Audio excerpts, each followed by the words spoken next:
Hello everyone, welcome. It is Wednesday, it is 4:30 p.m. Central Time, and it is time for office hours here on the ViaMonstra Academy. Just squeezing in one last one before starting to celebrate Christmas and whatnot in the upcoming days. So, Andrew, shall we get going? We shall. All right, then.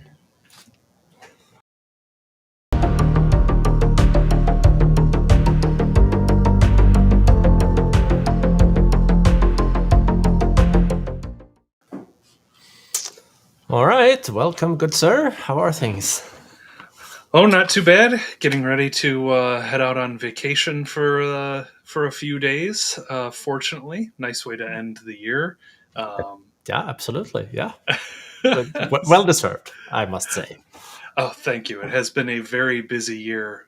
Thankfully, all good things, though, I must say as well. So, how about you? How are you doing today? I'm awake. Yes, it is that time of year. Hopefully by next week, it's more just recharging and relaxing than That is the maintaining. plan. That is the plan. Yeah. Good I deal. even managed to talk my way out of making a nice dinner on Christmas Eve. Instead, we were going out to eat. We found a restaurant that were open. Like, yes. Very nice. That makes things a lot easier. Yeah. But enough. We are here for the content, right? Of course. So I've got a few things that I ran across over the last couple of days as we're wrapping things up here. I thought would be worth sharing. If you'd like to share my screen. I do. All right. So the first one I have here is a post from Martin Bankston. Just a quick post on uninstalling any application quickly using PowerShell and ConfigMgr. So quick the PowerShell script here, posted on GitHub. Create a package with it, and then you can run this script in order to remove any applications that are installed on the device. So this first post was focused on ConfigMgr. There was some lively discussion on Twitter as to could you do this in Intune as well? And Martin responded with, yes, you can. And in fact, here is how you do it. So a follow-up post a couple of days later on how to use that same script with Intune to go ahead and uninstall any of these applications. So nice little tip. Thank you, Martin, for putting these things together, especially with both platforms as well. It's very useful. Gotta love the community. Brilliant. Absolutely. I had another nice post that I came across earlier today. I like this because I was telling Johan a little bit ago about this. We talk about this a lot, migrating from using GPOs over to Intune configuration profiles and things like that. And so James Robinson wrote another blog post. I've seen several blog posts about this. Johan and I talk about this. Got discussed at MMS Miami and MMS MOA in May to great length. A lot of organizations are going through this. And so James wrote a nice blog post here, basically going through 7 different things that you need to look out for and recommendations that I would say, reading through this blog post, are things that we also recommend, such as reviewing your policies that you have today. Likely, some of your policies may have been around for many, many years and have things that are either no longer relevant or no longer required for your organization. So reviewing your policies, great start. Don't just lift and shift those policies. That goes hand in hand with reviewing them. When you review them, if you don't need them, take them out, or rather determine what you do need and start with that first. You can always make adjustments later. Talks a little bit about using group policy analytics in Intune So use the tools you have available today to make this job easier for you. Use the settings catalog where you can. We don't have all of our settings in the settings catalog yet. So we don't have, what I mean by that is we don't have total parity between GPO and the settings catalog, but more and more every month, we're seeing more settings show up in the settings catalog.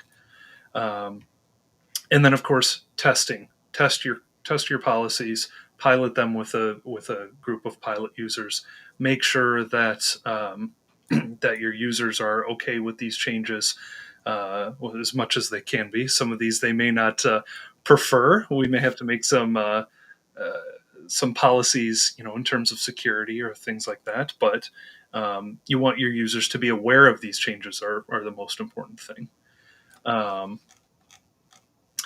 then when you're switching, so you have clients that may potentially be using GPO and configuration profiles, update rings, things like that in Intune, make sure that if you are mixing those things, that you don't have settings that are conflicting with each other. That's very important. We see time and time again that can cause issues. And then, of course, something that we talk about a lot is if you're using Autopilot and you can avoid it, do not hybrid join your devices with Autopilot specifically. And then a little summary here at the bottom. So great, James, if you happen to see this, great job on this blog post. This is fantastic stuff. Great words here, great recommendations. And then lastly, I did come across a quick blog post after we talked a little bit last week. Johan talked a little bit last week about the contains operator being removed from the UI in Entra, in the Entra Admin Center when we're building dynamic groups. And so GK over at Microsoft, a PM at Microsoft, built a little PowerShell script here. Built a PowerShell script that will export your dynamic group rules and then build out a report so you can see what rules you have here. And also do a little bit of analysis on if they are really using the most efficient operators and the allowed operators as well. So cool tool I came across here as well and wanted to share that. So those were the few things that I had today. All right, then. I actually had two things. I know I told you I only had one when we started, but I came up with another one that I stumbled across. Must have been late last night. Anyhow, let me go ahead and share the screen here. Doing that. Shall I leave your screen running minimized? Sure, that's fine. All right. So first of all, I spent some time a few days ago summarizing my notes, mostly on the flight to and from Sweden. In fact, it's a good 8-hour flight, allows me to go through and watch a lot of things until the battery ran out. But I made a highlight from the technical takeoff that was going on in end of November, commented on some of the sessions that I watched, put together a link or a resource link of the short links that was introduced. But long story short, I summarized my 5 top 10 sessions and some notes of them. Highly recommend to go and see them if you haven't already. And also some honorable mentions in the end for from sessions that didn't quite make the top 5, but were still, good sessions to see. So of course, this is where you start off the main Microsoft Technical Takeoff event, 30-some sessions, great content, absolutely great content. So if you have any extra time now during the holidays or possibly even vacation days, why not? That's right. An excellent summary on your part. Thank you for putting that together. Thank you, sir. Appreciate it. Now, the second thing was, I blame Mike Terrell on this one of my new coworkers at 2 Point, but he kindly let me know that absolutely, yes, the new December builds are available on the for download on your license site or Visual Studio. I'm assuming also the 365 Admin Center. But long story short, if you go here, hit down on Windows 11, this is where you find the new 23H2 with the updated, this one down here, updated for December. So haven't had a chance to deploy it yet, but I will. All right. Good news. Yes, indeed. Other than that, we had a few questions coming in already. So let me see. It was from Siva on YouTube. Is asking where the EKB for Windows 11 23H2 upgrade from 22H2, because there is an enablement package for that one. The difference these days is that they are not visible like the old ones were. So if you go to your config manager server and you will search for enablement, you will not see these new packages. But if you search for 23H2, and currently it's only Windows 11, of course, that is on 23H2, but it's embedded in these packages. So if you look into one of these packages, that there will be content, a lot of content, of course. But if you sort for the smaller file sizes in this one, you will find enablement packages here that you can basically extract from the package and use this to inject. That was a good thread on Reddit a while ago. I think it was Gary Block that ended up commenting on it. Let's see if I can find it real quick.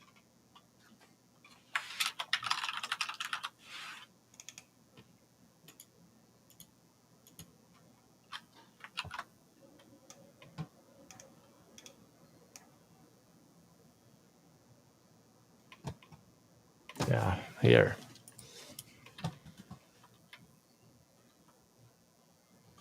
So this was the thread. This one was about 2 months ago. It was for an earlier version, but if you scroll down here, there was a comment from Gary that indeed the enablement packages is here. It is wrapped inside of this particular package here. So then you can snatch it out of that location and use this in whatever you like to use to run it on a device. So hopefully that answers that question regarding how to get that enablement package. There is also a link in the bottom here. I'm not sure if that one is actually active, but here goes nothing. Yeah, looks like it. It's a direct link, and that looks like an AKB because of the size. They are usually about that size. So, yeah. All in all, good. What else, Andrew? Siva was also asking over on YouTube, is there a way to ask us questions in case they're going to miss a live meeting and watch the recording later? Yeah, we don't have like a formal platform for submitting sessions, but heck, drop us a note on Twitter or LinkedIn, and we'll be happy to include it in the upcoming office hours. So do that. Send a direct message or message on LinkedIn, something. We are quite easy to find. Unique names. Exactly. All right. Kurt is asking, can you please recommend a good reference for configuring graph permissions for least privilege for the Intune management tool that runs as an enterprise app in Entra? And so for reference, I think that's Michael Carlson's tool, which did actually receive a couple of minor updates recently, I believe. Yeah, twice in just like a week's time frame. That's awesome. I'll take that.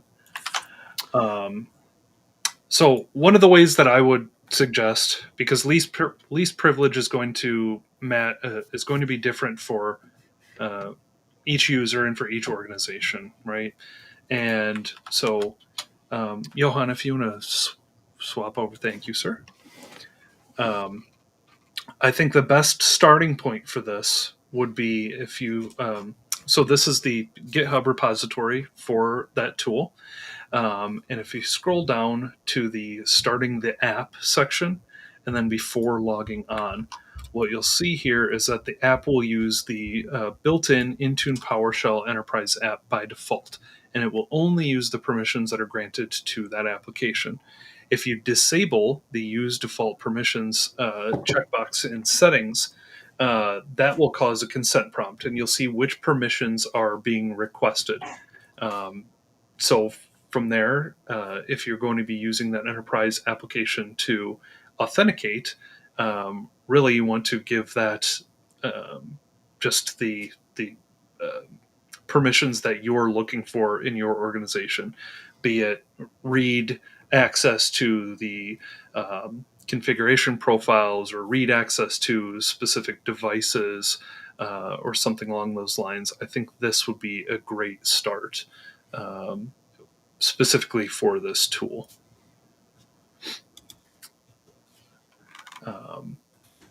And then, of course, if you want to read more about those permissions, there are a couple of other resources that aren't strictly related to this tool, but more with Graph and PowerShell. You can use Find-MgGraphPermission. Is something that I have used a little bit recently. So that particular PowerShell commandlet will help you figure out which permissions you need for a specific commandlet. Similarly, off to the side here, we have the Find-MgGraphCommand commandlet, and you can point to a specific Microsoft Graph URI. So in this example here, we want to look at a specific user. If we use Find-MgGraphCommand and point to the users/ID Microsoft Graph endpoint, this is going to tell you here are some of the commands that you can use and the permissions that are required, depending on what you want to do. So for example, again, if we go back to looking at users, let's say, for these permissions, we have the ability to assign read.all or read-write.all, but maybe for that particular user or for yourself, you really only need read permissions. So just grant read permissions to that enterprise application.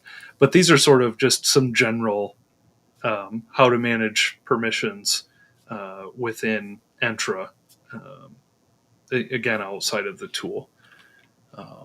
Anything you'd like to add there, Johan? Nope. All right. I will make sure that I share these links as well, this documentation. It's been very helpful to me to help find what I need for specific things. So hopefully that helps, Kurt. Kurt's also asking, when running an Intune device sync script, is there an upper limit for the number of devices that it can sync, such as 10,000 at one time? Well, the device script we have been using has just been a very simple script where we retrieve a bunch of devices based on a criteria like lab machines or part of a specific group, something, and then we just loop through them and synchronize. So for that script, it's more going to be like, okay, how many devices can you retrieve at the same time? And by default, there's going to be like 1,000 limit, and then you have to start paging through them somehow to get more devices in a list. But even if you are able to create that list of 10,000 devices, start and look through them one by one, it's going to take a while. So you will have to look into some other ways of forcing that sync rather than doing it device per device, because it takes like a second for each device to send that request or initiate that request, but still 10,000 devices, like 3 hours in seconds. So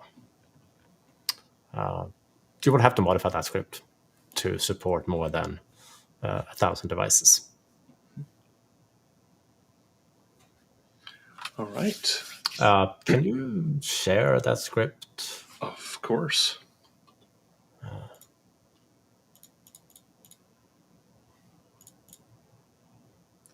So let's see, we've got that. There we go. That one right there, force sync on all Windows devices, I believe is the one that you were looking for. That sounds about right. That's the new version, yes. Using the new module. That was Absolutely. no fun, rewriting a lot of scripts. Thankfully, I didn't have to do all of that myself. Yes, there were some fun ones in there. I even took one.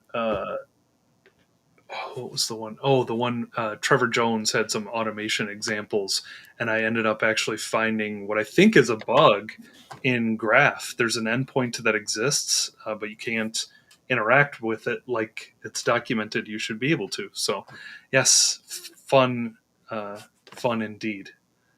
Feature. Yes, absolutely. Or just All a right. trick. Yeah. Exactly.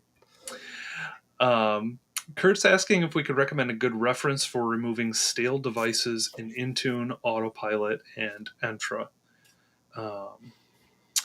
On the Entra side of things, several months back, shared a blog post from Nathan McNulty on how to automate the Entra side of things using Azure Automation. So I'll share this blog post as well in today's. We had the Runbook from Jos Lieben as well, that he posted probably a few years back now.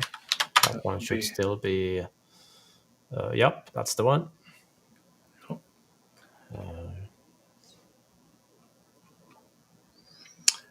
With Intune, you can set the service itself natively to remove stale devices after a certain amount of time.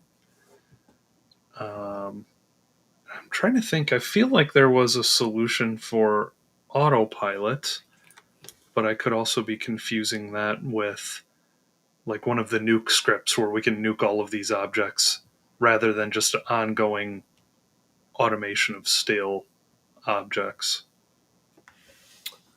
I haven't seen one natively for Autopilot, but I could also have missed it. But Oliver Kieselbach has a nice script to do cleanup that is based on a CSV file with devices.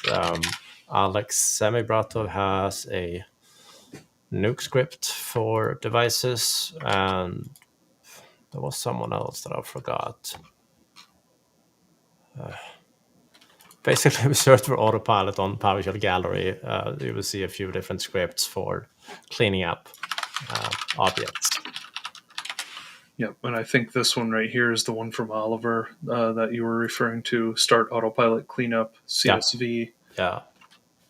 And then the AutopilotNuke script here. Yes. So we'll get these. At the very least, they are a great source of inspiration. No doubt about that. Make sure I get these added in for today, though.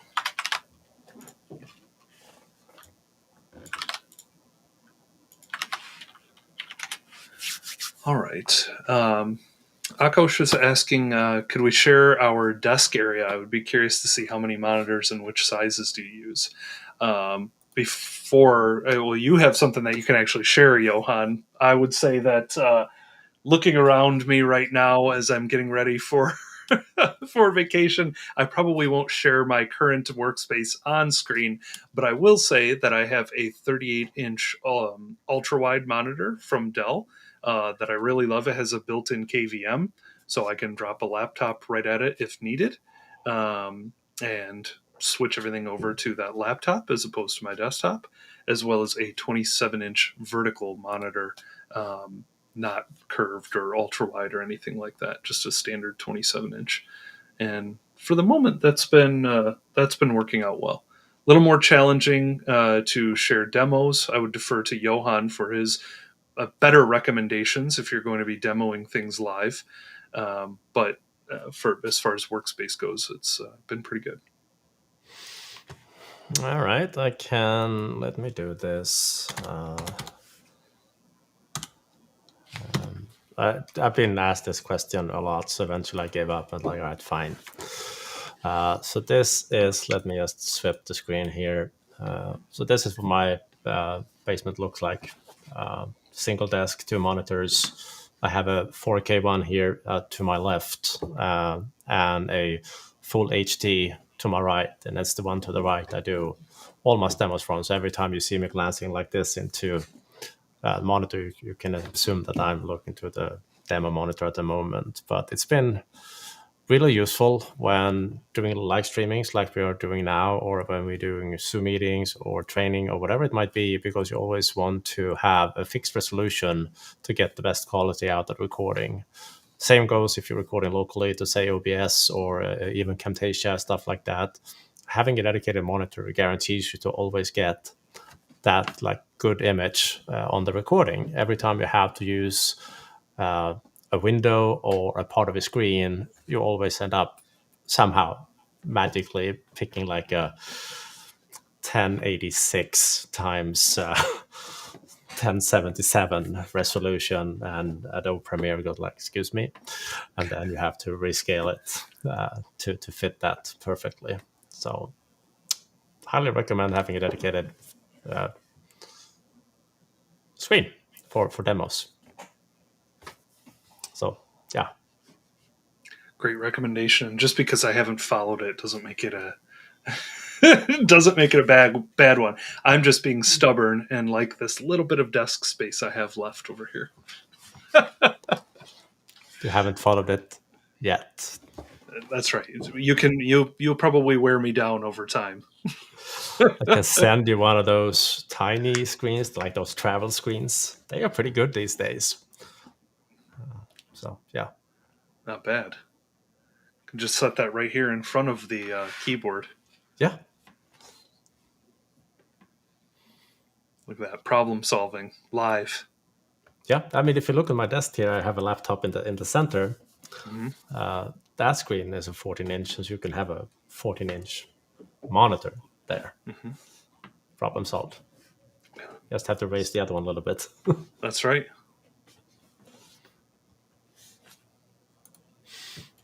All right. Anything else?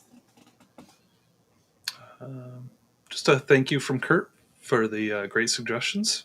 Absolutely. Hope that they help. All right, but we are halfway done and we have plenty of time for questions. So if anyone has anything on their mind, let us know and we'll be happy to try to answer. Could mention here regarding the office setup that I did start to list the equipment that I've been using for it. It's not fully complete, but it's a good starting point. I guess the trick to get the best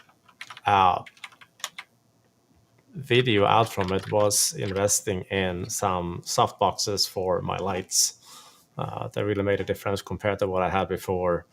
And of course, it's kind of hard to see in this picture, but that there is really a DSLR camera here, a used old Sony. You can get it for a few $100 on eBay these days. So that does make a difference in terms of video quality. Absolutely. I mean, I guess I should add then as well. I just have. I think at some point I will bump up to the DSLR, but I just have a Logitech Brio that's worked well, which also gave me Windows Hello right on my desktop. That was nice, and have 2 Elgato Keylight Airs on the side, so you can see that I can change those over, and my lighting changes quite a bit. So I agree that can make a big difference. Take some fiddling with, that's for sure. All right then. And I love too. So I'm just adjusting the lights with a Stream Deck. I love that little tool so much. Oh yeah, Basically, that's a great one. fancy macro keypad.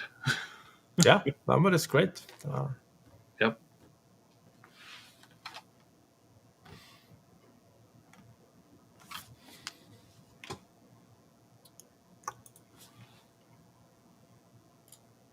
See if we missed any questions in the chat. We got a few hellos in the beginning there from Alexis and Siva. Hello back.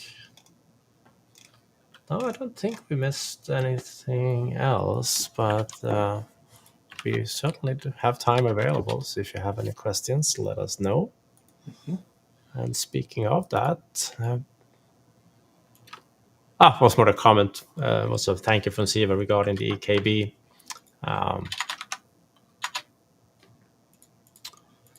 And wanted to apply the Yastic EKB rather than the full UUP package, which I mean makes sense. They're fairly big. They're like 10 gigs in size. Those packages, and even if they are reducing files in between the package editions, it's still a bit of data to download if your goal is only to do that patch. So you can, of course, download that patch separately and deploy as an application or anything like that. It's a single reboot, as always. Or you can go all in and maybe try out this platform. May have heard about it. Do you want to share your screen? Yes, I do. Thank you, sir. This platform, the Intune one, because as most folks know by now, it's not terrible at all to create. I see what's happening again. Yes. So if you go into your tenant and you see things that you normally would see, it's because you logged in with the wrong account. So let me log in with the actual right account and we'll have more information. And in your defense, I mean, this is pretty easy to do when you have 16 different tenants that you can log into at a given time. You only have 16? I'm working on it. It'll be a 2024 goal to double that. Well, at least 5 more, because we have 5 more trainings coming up and we have 1 tenant for each training. So that will... but this one I was referring to, easy to just create a profile for a given feature update. They're not too much to configure. That's pretty much it. It's like done. Super simple. Yep.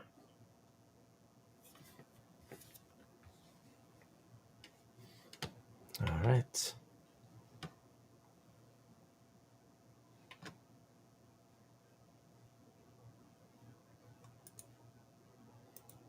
Anything else out there?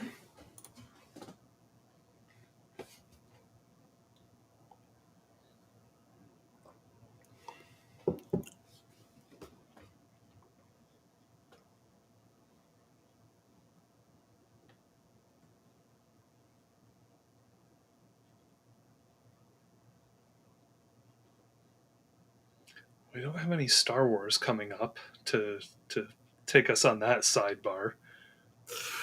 No, I was actually planning on watching the other one that is having premiere soon, Rebel Moon or whatever it was called. Looked promising.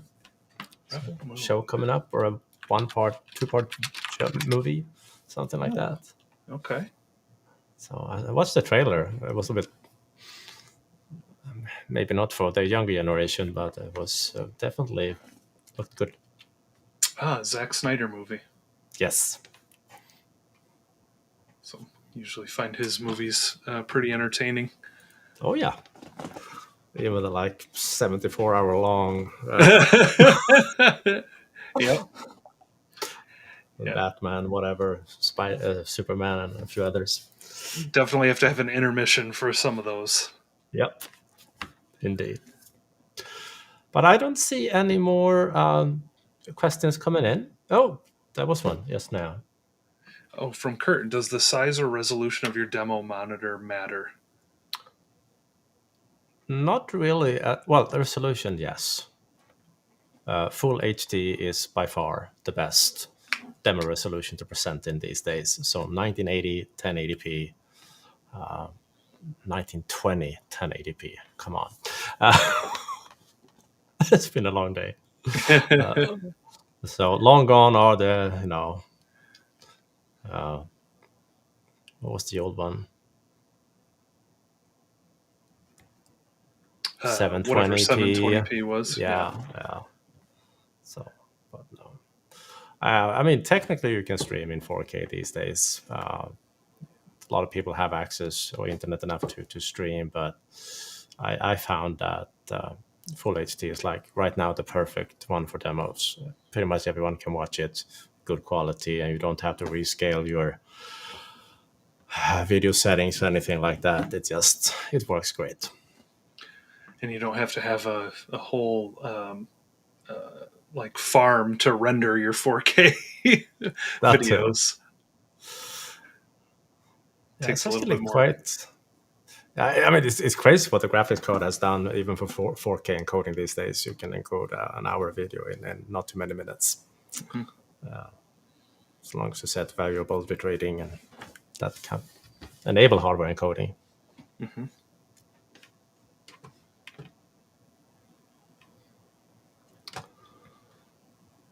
But all right, then. I do not see anything else, so that leaves us and the ViaMonstra Academy. Wish you all a Merry Christmas, Happy New Year's, and hope to see you in between Christmas and New Year's, but we will definitely not have anything bad to say if you decided to, all right, I've had it, I'm taking a vacation. Uh, that's okay as well. But thank you so much for joining. Thank you for all the good questions. And again, enjoy the upcoming holidays. And this will be my final sign off for the year. So that's exactly what I'm doing. I've had it, and I'll see you in 2024. But sincerely, thank you, Johan, and thank you to everybody that's joined us throughout this year. This has been a wonderful year. We've had a lot of fun doing this. Plan to continue doing this as well. And really, I just appreciate everybody showing up with the great questions and comments and everything week after week. It's just fantastic. And as Johan said, Merry Christmas, Happy Holidays if you've already started celebrating or if you will be celebrating here soon. Hope all of you have an absolutely wonderful end of your year here and get some time to relax, recharge, spend time with loved ones, friends, family. And yeah, that's it before I continue rambling. Thanks, everybody.